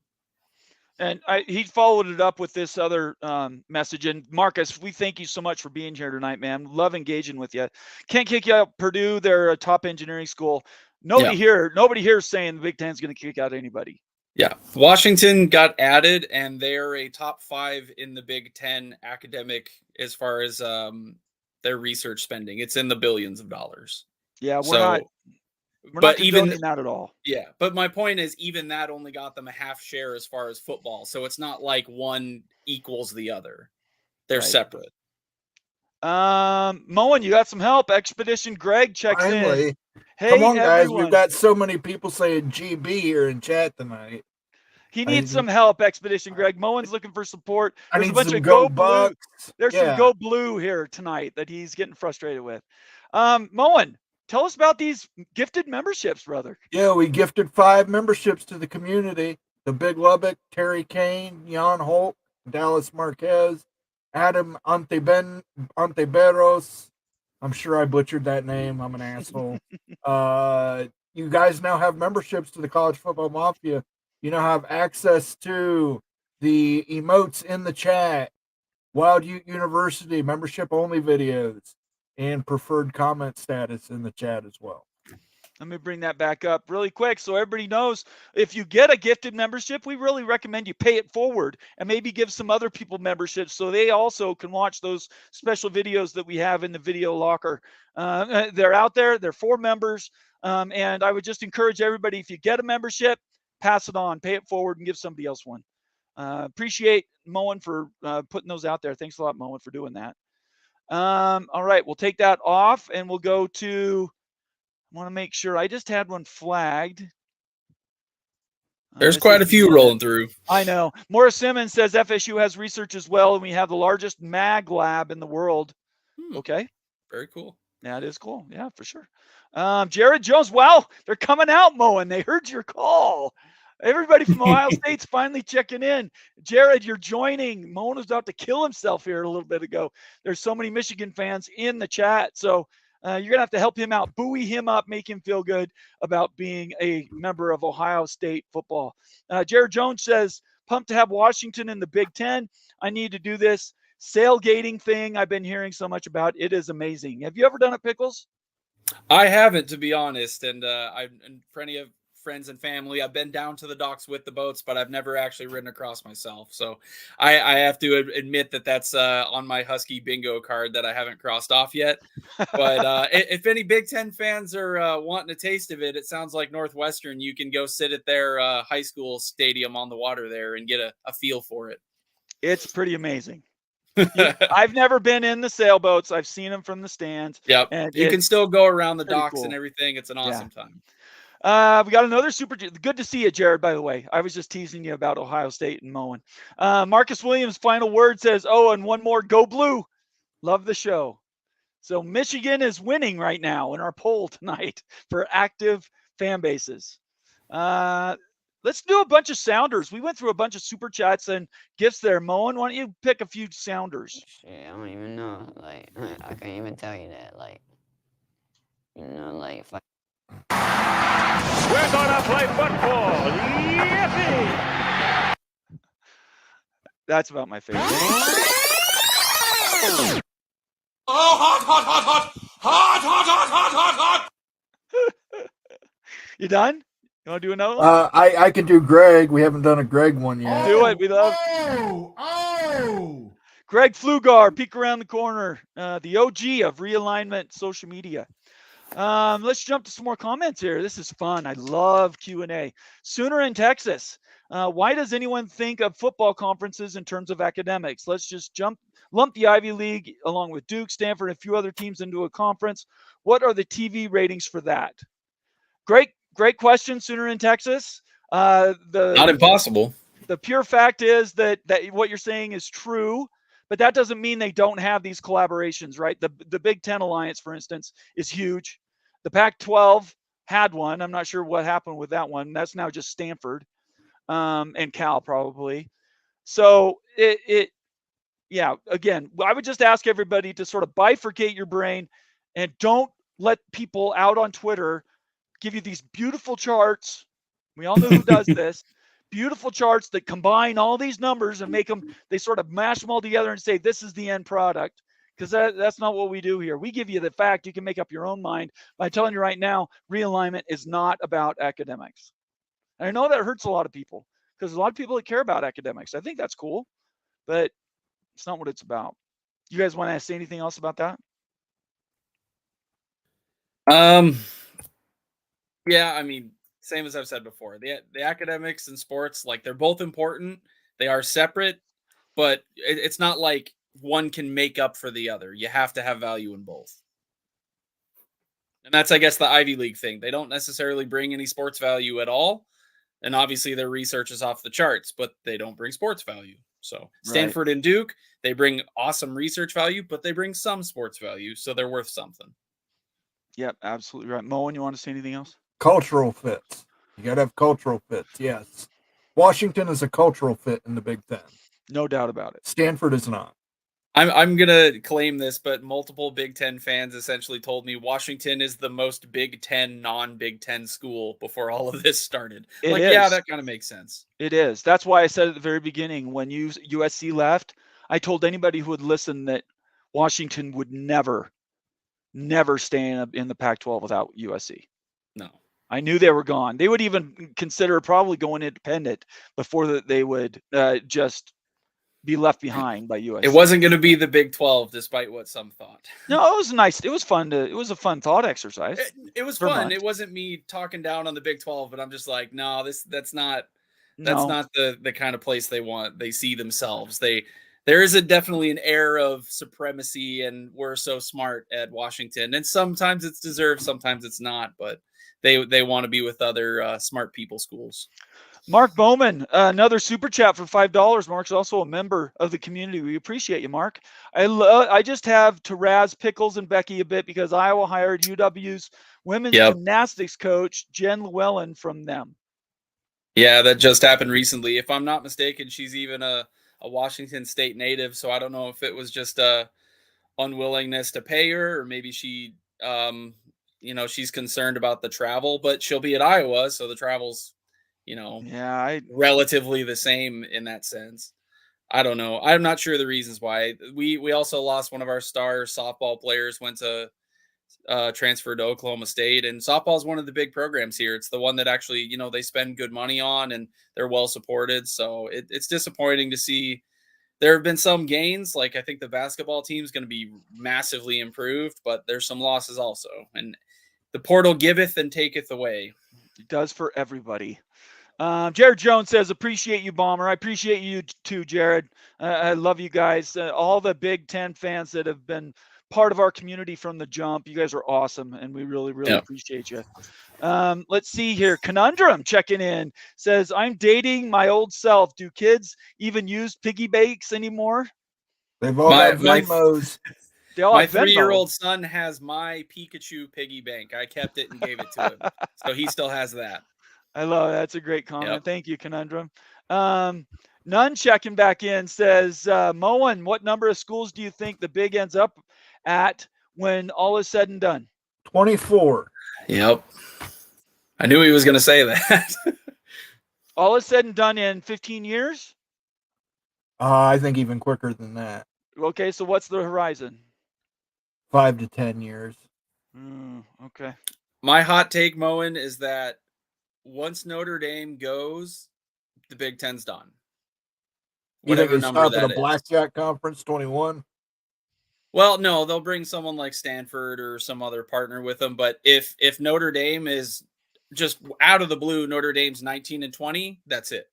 If they're 21 and 22 with a partner, that's it. I think Notre Dame is the final say in this whole thing. I think 24 is too many. Yeah. If Notre Dame is 20, 23, 24, then it makes sense to keep pursuing teams. But that's why I'm saying they're the final straw. Well, and I defer to Moen because it's a Big Ten thing, right? Yeah. So he's going from his history. He knows the conference. I'm looking third party back at it, and I still think that's too many. So we're in the empire business around here, Sergeant. Yeah, Pickett. I know. I know you're good at math. There's other smart schools out there, and you still got to split the money more ways. And the bigger the pie gets, the smaller each slice gets. You got to keep adding value. That's why we're getting half share. The Big Lubbock says, thank you for the membership. Appreciate you being here, Lubbock. Very, very much. Chad Bracey says, go FSU baseball. Are they still in the series? They whooped on somebody. I forget who they played, but they whooped on them. UConn. Out of UConn today. Okay. Yeah. In fact, they mercy ruled them, didn't they? Like 24-3 or something? Yeah, it was 24-4, I believe. Yeah. That's crazy. It is crazy. Their baseball team has been crazy all season. Sooner in Texas says, why does anyone think football Oh, we already did that one. I didn't mark it off. Here's another one from Jeff Woodworth. Moen, how does the Big spread their reach into upper New York State and the Atlanta areas? Syracuse and Georgia Tech. Syracuse and Georgia Tech? What? Is that what you just said? Syracuse and Georgia Tech. So we're going to do a drinking game. Everybody take a drink. We're about 10 minutes left in the show. Drinking game if you're Georgia Tech or Syracuse. In a natural conversation, go ahead and take a sip. And if you do drink, please do not drive. Let's see here. Tracy, FSU says for small football towns, football is the bread and butter for the economy. No doubt about it. In Texas in the South, Southeast, even in the Southwest, I would say entire small communities, their entire civic budget is based on their high school sports revenue, and football being a major portion of that. Like Plano, Texas, in a stadium that has 20,000 people. It's just crazy. All right. Pervin Meyer, only Ohio State, Shonsky says. I'm not sure what that Hey, means. look, Urban did nothing wrong. She was rubbing up on him. That was, I Yeah, I would don't be know. in that same situation. Yeah. You know? Movie Time Oh, no. Blues says, do you think Pepsi made a huge mistake by not getting involved in college sports? Dr. Pepper's now number 2 domestically. I'm a Coke guy. What do you guys think about that? I mean, I don't think it's necessarily because of advertising. I mean, things change over time. You know, make a better product. That's all I can say. You know, if people like Coke, I'm not saying you should imitate Coke, but clearly you can't just rest on your laurels in the soft drinks business. Moen, you want anything to that? I blame Texas. Texas has an overabundance of Dr. Pepper lovers. So Okay. I didn't know that. All right. Sounds good. Becky Go Huskies, member, a contributor, and $2 super chat. I'm saying 22 big teams with one that will shock you all. All right, is that Becky. like a clickbait title? That's a tease. This Big Ten team will shock you. That's a tease. That's what in the business we call that a tease. If you will tell everybody what that is, Becky, I'll bring it up and we'll talk about them. Thanks for the super chat. I don't know what her particular team is, but I know the ones her and I have discussed. And the ones that made the short list that were surprising to me, because I go off data as much as I can like you. I try to remove my biases, but sometimes it's hard to. And other than the usual guys, Syracuse and Georgia Tech are up there. I think that makes the short list are Kansas, Utah, Colorado, and Arizona State and Arizona. Not that they all make it, but they will be in consideration, in my opinion, for that 24th spot. Nate, every time somebody brings up Utah to the Big Ten, Nate's first reaction is Can I just tell you that was started in social media land. The coach going out and telling everybody we're bigger than the Big 12. We're going to be somewhere else, so it doesn't really matter about. I'm telling you right now, they're trying to big time themselves. They're trying to talk themselves into the Big Ten. And go ahead and do Nate, it. Do it all you want. It doesn't fit. I went by just the numbers. Okay, and Utah, that is the the list domestic. I came up with. Look, the demographics in Utah are not better than Colorado is. I know the demographics in Utah. Sorry, but that's it's what not the numbers pain. Pat out. What numbers? You show me your numbers that says Utah is higher than 25. If you have them as the 25th team, they're never getting into the Big Ten. Okay, I will send you my gigantic Excel spreadsheet. You know, I would love to see what these calculations look like. You know that I have Excel spreadsheets. We'll do a whole show on it. Because I've seen Utes. We've talked about it in inordinate numbers of shows, and the Utah's demographics are not big enough to support that. There's so many better options. The city of Salt Lake itself, or are you talking about just the schools in specific? Well, when you talk Utah, it's all BYU and Utah, and they overlap DMAs. Yeah. So there's 3.1 million people in the state of Utah. There's 5 something in Colorado. Right. If you're looking at a Mountain West school, it's not Utah, it's Colorado. If you want to fill a spot, it's somewhere down south. It's Camu. Colorado pre-Dion doesn't draw worth anything. But the draw, where's the brand value? It's not about what it is today. We got to put eyeballs on TV screens. It doesn't matter. You could have a team in downtown New York City if they don't draw, which that's not true because Syracuse and UConn were top of the Big 12. If that's what you ask, Utes formula says both of them are up, and it's because their DMA is because he weights basketball really high. That's not the only reason. I do not. The DMA and the DMA for the state of New York is massive, and he put a huge multiplier on whatever the DMA is. And that was one disagreement I had with him. Okay, so see, even within friends, we have different calculations we're looking at here. Yeah, and I obviously weighed it from a Big Ten lens, more football, and it still spat out Utah as a candidate. We're gonna have to talk about it. Let's do a show. We'll talk about it offline. No, let's do it on a show. I'm happy to do it so people can see it. Let's get to some more comments here. Expedition Greg, member for 4 months. Thank you very much, Expedition Greg. Big will go to 24 in Moen, Ohio. No. It's OHIO. Okay. All right. Do it again so everybody knows what it is. I like the hands. YMCA. I love the hands. That's fantastic. Thank you, Expedition Greg. We appreciate you being a member for 4 months. Morris Simmons has been a member for 3 months. The Big Ten will checkmate the SEC in football realignment. What's the measurement, Morris? What's the measurement? I think that I only agree in the sense that depending on how this plays out, if the Big Ten takes FSU and Clemson, and we're assuming Notre Dame later on with some other schools mixed in, I think the SEC will not be able to. They won't fall off completely. They'll still be relatively close, but they will never match or exceed the Big Ten's number going forward if that happens. Again, what's the measurement? Average value and TV value. Okay, TV value or success on the field? Oh, I think the Big Ten will catch the SEC in success. I think the CFP will definitely.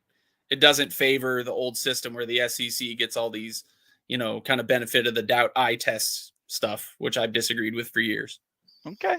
I don't have an opinion one way or opinion. the other. I think it's interesting to say the Big Ten's going to run away with it. I've never heard that from anybody.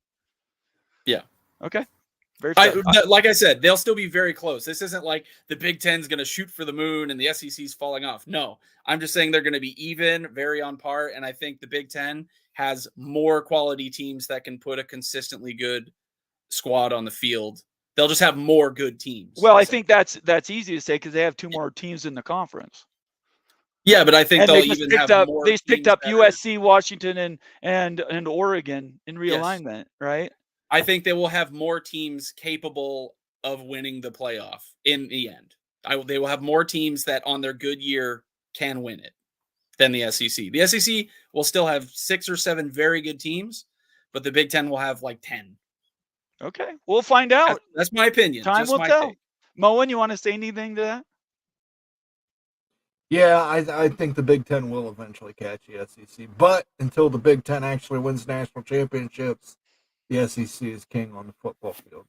Well, off to a start. Two Big Ten teams in the championship last year. That's all I'm saying. Yeah, but one of them Big kind Ten. of. Time will tell.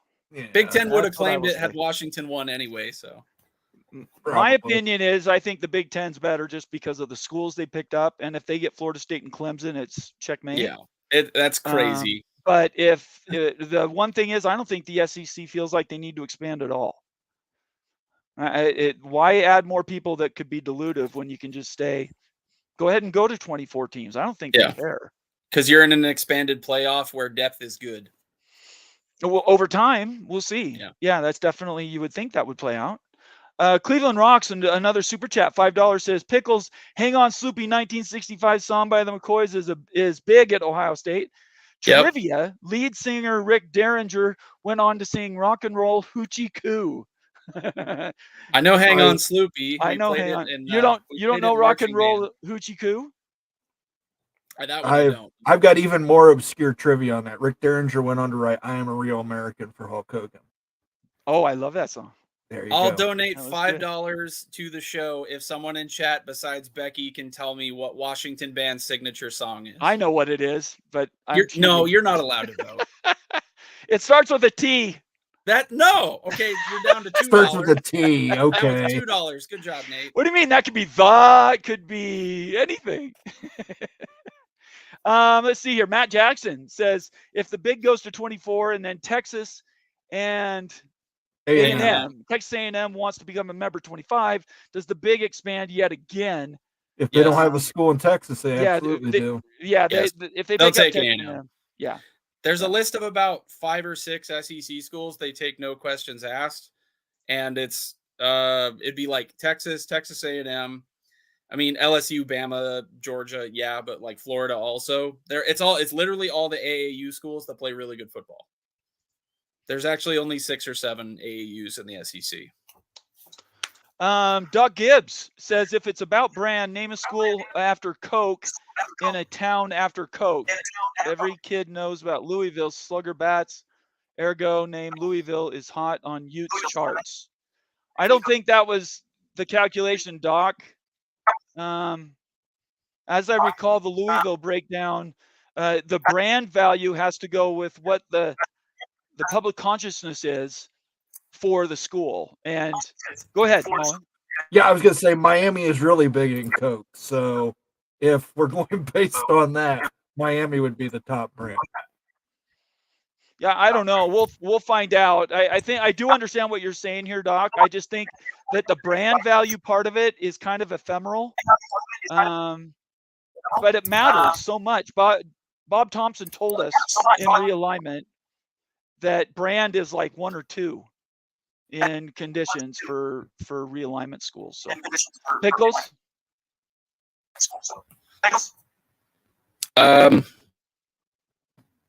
I guess we're getting feedback from you. We're getting feedback from you, Pickles. Can you hear me? Do you have your mic? Yeah, all of a sudden we're getting like reverb. I'm not And sure. just like that, he was gone. He was gone. Come back. Antoine Code says the Big will never have 10 teams capable of winning the CFP. The Big and the SEC will each have about 7 legitimate teams capable of winning the CFP. It depends how big the playoff gets, and it depends how many teams are in these conferences. 10's not impossible if there's 16. It's not impossible. It seems like a lot to me. And maybe Pickles was being a little over the top with 10. But the Big Ten certainly has a bunch of good brands. There's no doubt about it. And closer to the season, we will actually line up the brands on a spreadsheet, and we'll go brand for brand, and we'll try to assign some weight to those as we look at these different conferences. Go ahead, Pickles. Am I good? Are we? Can hear you feedback now. Yep, I okay. can hear you. Awesome. Yeah, I commented right underneath this. I said this is specifically in a scenario where Florida State, Clemson, and probably Notre Dame are in the Big Ten.